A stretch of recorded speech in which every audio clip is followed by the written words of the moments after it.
ॐ नमः सिद्धेभ्यः। नमो जीर्णाणम। सभी को सादर शुद्धात्म वंदन। श्रावण शुक्ला चतुर्थी का आज का दिन है। आज हम अपनी कक्षा में देखेंगे कि सोनगढ़ से कौन सा संदेश आज प्रसारित हुआ है। यह पूज्य गुरुदेव श्री के बोल के आधार पर लिया गया है और इस संदेश में ज्ञायक स्वभाव की बात करते हुए यहाँ पर जो बोल दिया गया है उसका हम पहले पाठ करते हैं और फिर उसका अर्थ समझने का प्रयास करेंगे। तो संदेश कुछ इस प्रकार है। ज्ञायक स्वभाव के साथ एकता करके जो ज्ञायक भाव रूप परिणमन हुआ वह मोक्ष का मार्ग है। इसीलिए ज्ञानी कहते हैं, हे वत्स, तू अपने ज्ञायक स्वभाव का निर्णय करके अपनी परिणति को उसी ओर मोड़ दे। देखिए, बहुत ही सारगर्भित मैसेज है ये। इसमें ज्ञायक स्वभाव की ऊर्ध्वता रखने की ही बात कही है। क्यों? क्योंकि जब तक हम अपने ज्ञायक स्वभाव को नहीं देखेंगे हमारा मोक्ष मार्ग नहीं बन सकता। एकमात्र जो आश्रय लेना है वो सिर्फ अपने ही निज शुद्ध चैतन्य स्वभाव का आश्रय लेना है, जिसे हमने ज्ञायक स्वभाव बोला है। जब जब मेरा यह आत्मा विभाव रूप परिणमित करेगा, अपने ज्ञायक स्वभाव को नहीं देखेगा, तब तक उसका संसार चक्र बढ़ता रहेगा और वह अपने मोक्ष मार्ग से दूर हो जाएगा। तो यहाँ पे क्या कहा है कि ज्ञायक स्वभाव के साथ एकता करके। अब यहाँ देखिए क्या शब्द है, एकता करके। किसके साथ एकता करना है? तो अपने ज्ञायक स्वभाव के साथ, जो मेरा ओरिजिनल स्वभाव है, जो मेरा स्वरूप है, मेरा लक्षण है, उसके साथ। तो मैं कौन? सबसे पहले तो ये निर्णय करना है कि मैं कौन। तो मैं जीव द्रव्य हूँ, सिर्फ एकमात्र मैं जीव हूँ, इसके अलावा मैं कुछ नहीं हूँ। पहले इसका पक्का निर्णय करना है। मैं कैसा हूँ? अरूपी हूँ, ज्ञानमय हूँ, दर्शनमय हूँ, शुद्ध हूँ, एक हूँ और परद्रव्य का परमाणु मात्र भी मेरा नहीं है। ऐसा पक्का निर्णय करना है। बार बार देखिए, बोलने में बड़ा आसान लगता है, लेकिन जब हम इसका प्रैक्टिस करते हैं ना तब बहुत मुश्किल लगता है। लेकिन ये मुश्किल है नहीं। क्यों? क्योंकि यही तो मेरा सहज स्वभाव है। तो सिर्फ अपनी दृष्टि को बदलना है। जैसे कहते हैं ना कि जब दृष्टि बदल जाती है तो सृष्टि बदल जाती है। सिर्फ हमें यू टर्न लेना है।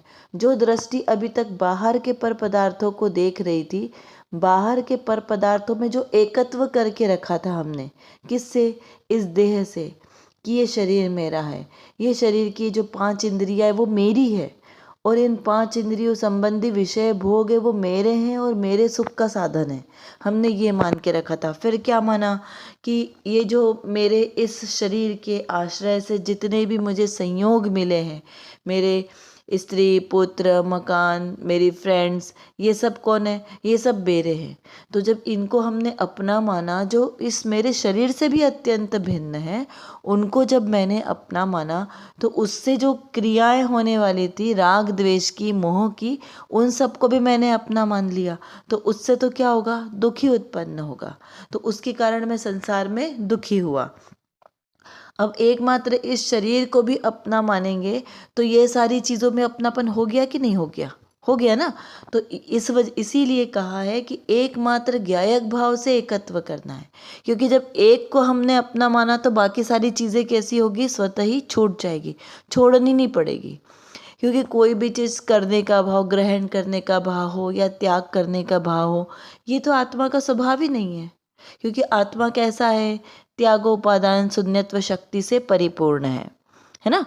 तो उसके अंदर ना तो वो किसी चीज़ को पर पदार्थों का ग्रहण करता है और ना ही पर पदार्थों का त्याग करता है। तो जब वो त्याग ही नहीं करता, ग्रहण ही नहीं करता है, तो फिर छोड़ने का भाव ही कहाँ से आ गया? तो इसलिए कहा कि जब हम छोड़ने का भाव करेंगे तो यानी हमने पर को अपना माना है कहीं ना कहीं। और फिर ऐसा स्वच्छंदी भी नहीं बनना है कि मैं तो ग्रहण करता नहीं, छोड़ता नहीं, तो मुझे कुछ करना ही नहीं है, कुछ विचार ही नहीं करना है। तो ये बात हम कब कहेंगे? जब हमारी दृष्टि शुद्ध अपने शुद्ध तत्व पर, अपने ज्ञायक स्वभाव पर टिक चुकी है। जब टिक चुकी है तब हम ये बोलेंगे कि हमें तो कुछ करना नहीं है। क्योंकि भाषा में तो ऐसा बोलने में आएगा कि हमें सम्यक दर्शन प्राप्त करना है, आत्मानुभव करना है, ज्ञायक को ऊर्ध्व रखना है। क्योंकि रखना है, करना है, ये सब कार्य कैसे हैं? क्रिया है ना।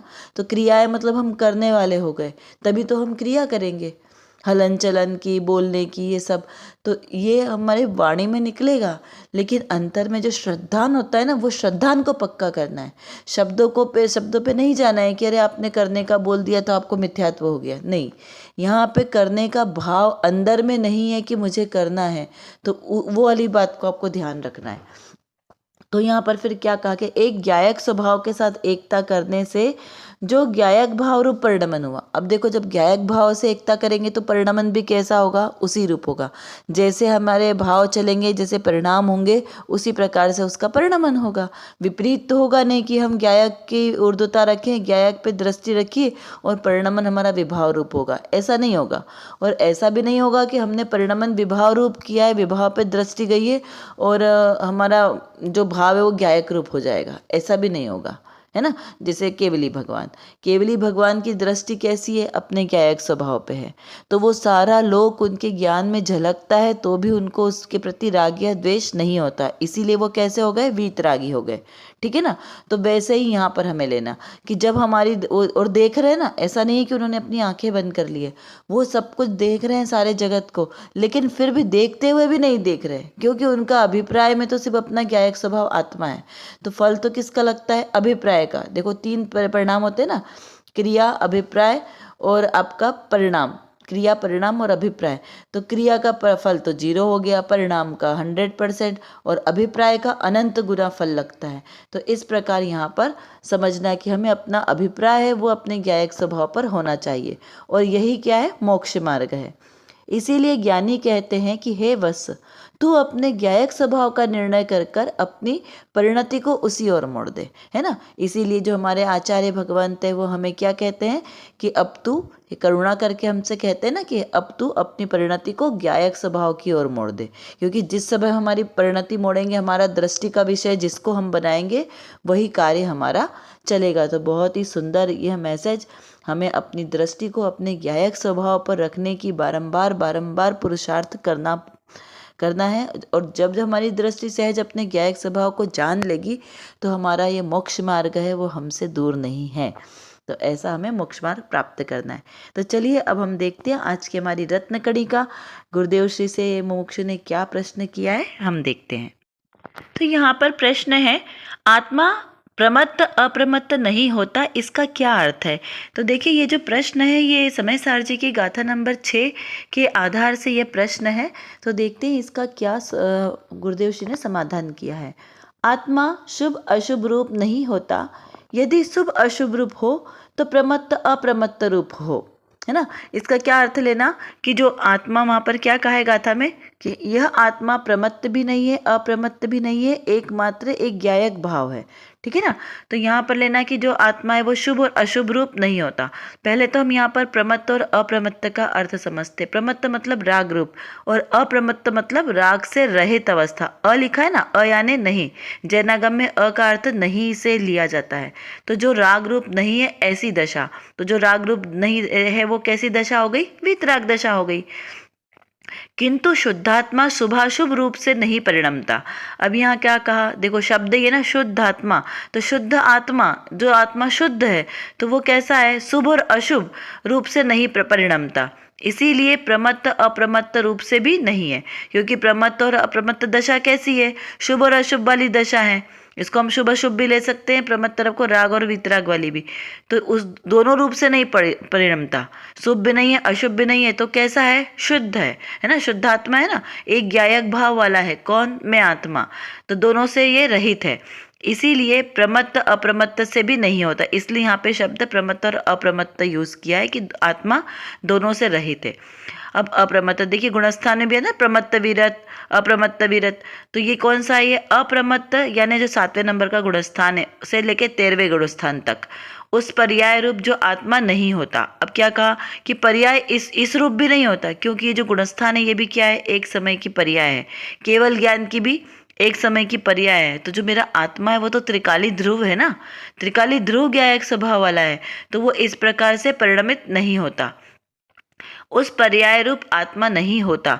यानी जो गुणस्थान परिवर्तन है, जो आत्मा के क्षण क्षण बदलती पर्याय, चाहे वो सम्यक दर्शन की पर्याय हो, चाहे शुद्धोपयोग वाली दशा हो, चाहे छद्मस्त दशा हो, या फिर केवल ज्ञान की निर्मल परिणति हो, तो मेरा ये जो आत्मा है ये इस रूप परिणमित नहीं होता है। आत्मा एक रूप से ज्ञायक स्वभाव रूप ही है। यानी जब वो मिथ्यात्व दशा में है तब भी मेरा आत्मा कैसा है, ज्ञायक स्वभाव वाला ही है। तो यहाँ पे बोलना, चाहे वो निगोद में हो चाहे वो सिद्ध में हो, आत्मा कैसा है, एकमात्र ज्ञायक स्वभाव को ही धारण करने वाला है। तो फिर हमारा प्रश्न होगा कि अगर वो एकमात्र ज्ञायक स्वभाव वाला ही है तो फिर संसार में परिभ्रमण क्यों करता है? तो भाई संसार में परिभ्रमण इसलिए होता है उसका, क्योंकि जीव अपने स्वभाव को पहचानता नहीं है। तो जब तक उसे अपना स्वभाव नहीं पता, उसे अपने घर का पता नहीं पता, तो वो क्या होता है, संसार में भटकता रहता है। जैसे कोई शराबी व्यक्ति, उसने शराब पी के रखी है तो उसे अपने घर का पता नहीं मिलता, इसलिए वो क्या करता है, रोड पे कहीं पर भी वो आपको मिल जाएगा पड़ा हुआ। तो क्यों मिला? क्योंकि उसे अपने घर का पता याद नहीं है, इसलिए वो भटक रहा है पूरे शहर नगर में। और जिस दिन वो जब होश में होगा, उसे अपने घर का पता होगा, तो उसे किसे पूछना पड़ता है क्या कि तुम अपने घर में जाओ? उसे अपने घर का पता याद होता है ना, तो वो अपने घर में सुरक्षित पहुंच जाता है। तो उसी तरह जो मैं आत्मा हूँ, जो मैं हूँ, मैंने क्या किया है, मोह रूपी मदिरा पी कर रखी है अनादिकाल से, तो इसके कारण मैं अपने स्वरूप को भूला हूँ। भूला है स्वयं अपने आत्मा को, है ना, मैंने खुद ही अपने आत्मा को भुला दिया है। और कब मुझे पता चलेगा? जब मैं इस मोह राग द्वेष से को अपने आत्मा से से दूर कर दूंगा। यानी मैं खुद ही तो लक्ष्य कर रहा हूँ ना, मोह राग द्वेष रूप। तो जब मैंने इन पर पदार्थों से अपना लक्ष्य हटा दिया और एकमात्र अपने ध्रुव चैतन्य स्वभाव पर मैंने जब दृष्टि रख ली, तो क्या होगा, सहज ही मुझे मेरा स्वभाव प्राप्त हो जाएगा। क्योंकि वो मेरा ही स्वभाव है ना, प्राप्त की ही तो प्राप्ति होगी ना। तो वो जो स्वभाव मुझे प्राप्त है, मुझे कहीं और से जाके उसको प्राप्त नहीं करना है। ये मेरा सहज स्वभाव है, अनादिकाल से मेरे साथ रहने वाला है, और अनादिकाल तक मेरे साथ ये मेरा ज्ञायक स्वभाव ही रहेगा। ठीक है ना? क्योंकि बताया ना अपन, चाहे निगोद में जाएंगे चाहे सिद्धालय में जाएंगे, मैं इस ज्ञायक स्वभाव के आश्रय से ही टिका हूँ, मेरा अस्तित्व ही ये है। ठीक है ना? तो जब हमारा यही अस्तित्व, यही मेरा स्वरूप है, एक ज्ञायक भाव, तो उसके लिए मुझे सहज है ना उसे प्राप्त करना। देखिए, इसमें हम अगर अप्रमत्त शब्द देखें तो इसमें क्या अस्ति नास्ति को कैसे घटाएंगे? तो अप्रमत्त शब्द में लापरवाही की नास्ती है, यानी प्रमाद की नास्ती है। और प्रमत्त कैसा है? प्रमत्त में अस्ति है, यानी वो सकारात्मक बता रहा है। किसको इंडिकेट कर रहा है? प्रमाद को, है ना। लेकिन हमें यहाँ पे प्रमाद नहीं चाहिए, प्रमाद रहित अवस्था चाहिए। तो देखिए, बहुत सारे आगमों में प्रमत्त का जो अर्थ दिया है, बहुत सुंदर तरीके से दिया है। और मराठी में, संस्कृत में, सब जगह अलग अलग अर्थ है। लेकिन जो जैन ग्रंथों में जो इसका अर्थ मिलेगा, उतना अच्छा खुलासा कहीं नहीं है इसका। जैन व्याकरण ग्रंथ के रचनाकार जो आचार्य हमारे हेमचंद जी है, 11वीं शताब्दी के आचार्य, उन्होंने त्रिषष्टि शलाका पुरुष चरित्र, जो मतलब 63 शलाका पुरुषों का चरित्र वाला ग्रंथ है, उसमें के अनुसार प्रमत्त और अप्रमत्त का बहुत सुंदर वर्णन किया है। 14 गुणस्थानों में से एक गुणस्थान, जिसे अभी मैंने आपको बताया कि इसमें प्रमाद का अस्तित्व नहीं है। किसमें? प्रमत्त अप्रमत्त गुणस्थान में। और उसके पहले वाली दशा कैसी है? प्रमाद वाली है। और क्योंकि गुणस्थान बढ़ते जा रहा है ना, छठे से लेके ऊपर तक उपरिम गुणस्थान बढ़ते जाएंगे धीरे धीरे। तो यहाँ पर इसमें क्या बताया है कि जो प्रमाद का नाश किया है, तो कौन कौन से? सब प्रकार के कषाय भी देखो, अनंतानुबंधी चली गई, अप्रत्याख्यान चली गई, प्रत्याख्यान चली गई। अब बची कौन सी? तो सिर्फ संजुलन कषाय बची है, 9 कषाय बची है। और शील के जो 18,000 दोष, कितने दोष? 18,000 शील के दोष, इनसे भी रहित होने वाली ये अवस्था है, क्योंकि प्रमाद रहित अवस्था हो गई ना ये। तो इसलिए यहाँ पर बहुत सुंदर इसका ऐसा वर्णन किया गया है कि जो, और फिर देखो, ये जब 7वां गुणस्थान आएगा, जब अप्रमत्त दशा आएगी, तो उसमें क्या होगा? धर्म ध्यान और शुक्ल ध्यान की शुरुआत वहाँ से चालू हुई। और ये जो हमारा 7वां गुणस्थान है, उसका काल भी कितना है? अंतर्मुहूर्त, न्यूनतम का काल है। और इसकी जितने समय तक वो रह सकते हैं। यहाँ पे लेश्याओं की बात करें तो पीत, पद्म और शुक्ल, ये लेश्या की प्रधानता है, क्योंकि सारी कषायें नष्ट हो गई ना। तो ऐसा यहाँ पर वर्णन किया गया है आचार्य देव ने। और ज्ञानार्णव ग्रंथ भी अगर आप पढ़े ना तो बहुत सुंदर वर्णन है उसमें भी, क्योंकि ध्यान के प्रकरण का वो पूरा ग्रंथ है। तो उसमें भी सावधान रहने की जब बात आती है उसमें अप्रमत्त दशा का वर्णन आता है। यह आचार्य शुभचंद्र देव द्वारा विरचित है और 2200 श्लोक प्रमाण यह ग्रंथ है, बहुत सुंदर ग्रंथ है। अभी देखिए, हम एक प्रश्न और उठ सकता है हमें कि ये मुनियों को ही क्यों होता है अप्रमत्त गुणस्थान, यानी ये दशा उनको ही क्यों आती है? क्योंकि जो मुनि होते हैं वो अपरिग्रही होते हैं, और जो मुनि है वो जो कर्म प्रवाह को रोकने के लिए जो उद्यम करते हैं ना, यानी जो पुरुषार्थ करते हैं, वो महान पुरुषार्थ जो राग अवस्था को, प्रमाद अवस्था को रोकने के लिए, अपनी आत्मा में सावधानी के लिए जो दशा उनकी प्रकट होती है उसको अप्रमत्त कहा है। फिर क्रोध के प्रति सहनशीलता और अभिमान के प्रति विनम्रता, इसके अलावा धूर्तता कहे, कुटिलता कहे, ये सबसे दूर होकर सरल और आसक्ति से रहित होते हैं। किससे? पंचेंद्रिय विषयों की आसक्ति से रहित होते हैं। इस प्रकार के ये जो हमारे विभाव भाव है ना, जो हमारे कर्म शत्रु है, उन सबसे विरक्त होते हैं। ऐसे अपनी शुद्धोपयोग शुद्ध आत्मा में रमण करते हैं, इसीलिए उनको उस दशा को अप्रमत्त दशा कहा गया है, जो हमारे लिए परम आदरणीय दशा है। तो बस अब कार्य कहाँ करना है? हमें सिर्फ अपने ज्ञायक स्वभाव को हमें जानना है, पहचानना है, और जो पर पदार्थ है इनको कैसे करना है? हमारे अपने आत्मा से भिन्न रखना है।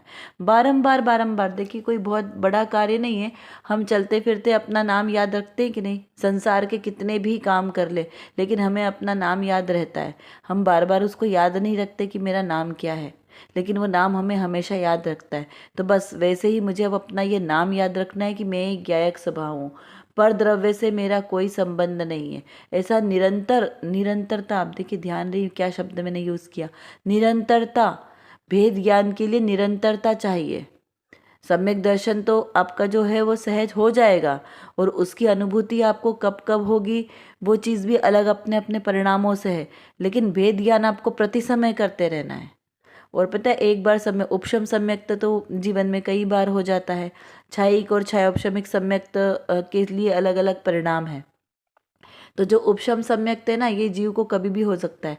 तो इसकी जो अनुभूति होती है वो कम से कम 6 महीने में आपको बार होनी चाहिए। यदि 6 महीने से अधिक समय लगा और आपको दोबारा वैसी अनुभूति नहीं हुई तो वो सम्यक दर्शन हमारा छूट जाता है, फिर अनंत काल तक वो हमें नहीं मिलता। ठीक है ना? तो इस प्रकार आप इसका चिंतन करें। आपको नहीं समझ में आ रहा है तो आप ऊपर प्रश्नों के माध्यम से और इसको गहराई से चिंतन करें, आप हमसे पूछ लें, लेकिन अपने ज्ञायक स्वभाव की ऊर्ध्वता अवश्य रखें। इसी भावना के साथ हमारी आज की कक्षा का समय पूर्ण हो चुका है, तो हम यहीं पर विराम लेंगे। यदि आपको पूर्व कक्षा के वीडियोस देखना हो तो आपको यहाँ चैनल पे मिल जाएंगे। सभी को सादर जय जिनेंद्र।